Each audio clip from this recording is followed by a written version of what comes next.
ఎన్నో అనారోగ్య సమస్యలకు హోమియోపతి వైద్యం ద్వారా చికిత్సలు సూచించిన హోమియోపతి వైద్యం ఆవిష్కర్త శామ్యూల్ హనీమన్ అని doctor Subbarao, doctor Buddhasagar, doctor Sudhakar, doctor Rambabu, doctor Srinivas, doctor శాస్త్రిలు పేర్కొన్నారు. కాకినాడ వెంకటనగర్లో గల Indian institute of homoeopathic association Kakinada unit ఆధ్వర్యంలో హనీమన్ జయంతి కార్యక్రమం ఘనంగా జరిగింది. కార్యక్రమానికి Kakinada unit president doctor Saladi Suryakiran స్వాగతం పలికారు. డాక్టర్ సుబ్బారావు అధ్యక్షతన జరిగిన కార్యక్రమంలో అతిథులు doctor Buddhasagar, doctor Sudhakar, doctor Rambabu, doctor శ్రీనివాసరావులు హనీమన్ చిత్రపటానికి పుష్పాంజలి ఘటించి నివాళులర్పించారు. అనంతరం వైద్యులు doctor Subbarao, doctor Rambabu, doctor Sudhakar, doctor Buddhasagar, doctor Srinivasarao, doctor Sastri, doctor రాఘవరావు హనీమన్ సేవలను కొనియాడారు. కార్యక్రమంలో కాకినాడ యూనిట్ అధ్యక్షులు doctor Saladi Suryakiran, doctor Appaji, doctor Satyanvesh, పలువురు వైద్యులు పాల్గొన్నారు. వాళ్ళందరూ సక్సెస్ అయ్యాడు, నేను హోమియోపతిలో సక్సెస్ అయ్యానని గర్వంగా చెప్పుకోగలను. ఎందుకంటే కోటాను సంపాదించకపోవచ్చు, నేను వచ్చి ఇక్కడ ప్రాక్టీస్ పెట్టేటప్పటికి వచ్చినటువంటి వాళ్ళు ఊళ్ళో ఎవరు క్వాలిఫైడ్ డాక్టర్ ఎవరు లేరు. వచ్చిన వాళ్ళు అడిగేవారు, ఏముంది మీ దగ్గర కూడాను ముందు ఇచ్చిన తర్వాత కంప్లైంట్ ఎక్కువైపోయిన తర్వాత మళ్ళీ ఇంగ్లీష్ డాక్టర్ దగ్గరికి వెళ్తేనేమో నానా గడ్డి తిని వచ్చేవా, నానా చెత్త మందులు వాడు వచ్చేవా అని చెప్తుంటారని.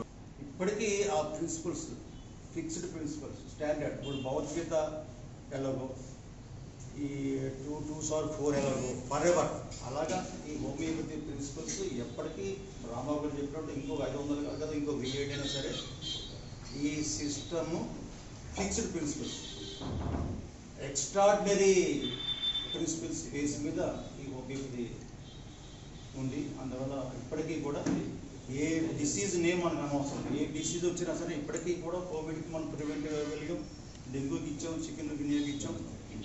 అది హోమియోపతి యొక్క ప్రిన్సిపల్స్ గొప్పతనం. అస్తమాను నన్ను డిస్టర్బ్ చేస్తున్నాడు, ఎలా అయితే మరి మనకు ఎలా కుదురుతుందని ఏం చేశానంటే, ఓ పని చేయవయ్యా, నీ గురించి అన్న సరే నేను క్లాసులు చెప్తాను, చెప్పిన తర్వాత వాటిని యూట్యూబ్లో పోస్ట్ చేస్తూ ఉంటాను, చేస్తే దాన్ని బట్టి మీరు మీ ఫ్రెండ్స్ కానీ మీరు కానీ చూసుకోండి అని చెప్తే, ఆ తర్వాత అతను అన్నమాట ఏంటంటే,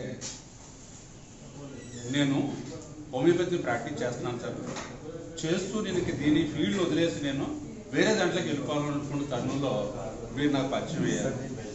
మీతో మీ లెక్చర్స్ అవి ఉన్న తర్వాత నాకు హోమియోపతి ప్రాక్టీస్ చేయాలన్న ఉద్దేశంతో ఒక డిసైడ్ అయ్యి నేను ప్రాక్టీస్ నేను గుంటూరులో పెట్టుకున్న తర్వాత వాళ్ళు నాకు 10,000 ఇస్తుంటే 50,000 సంపాదిస్తున్నాను. అంచేత నేను బాగా సక్సెస్ అయ్యానండి. Acharya homeo clinic, Sriram homeo clinic Srinivasarao గారు కూడా అటెండ్ అయ్యారు. అలాగే డాక్టర్ రాంబాబు గారు, ఆయన రామారావుపేట ప్రాక్టీస్లో వీళ్ళంతా అటెండ్ అయ్యి వాళ్ళ అనుభవాలు చెప్పారు.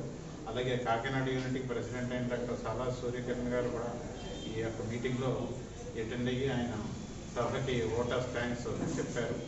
అలాగే మిగిలిన డాక్టర్లందరూ కూడా జూనియర్స్, సీనియర్స్ కూడా అటెండ్ అయ్యి మొత్తం వాళ్ళ అనుభవాలు వాళ్ళు చేసిన కేసెస్తో కూడా చెప్పడం జరిగింది.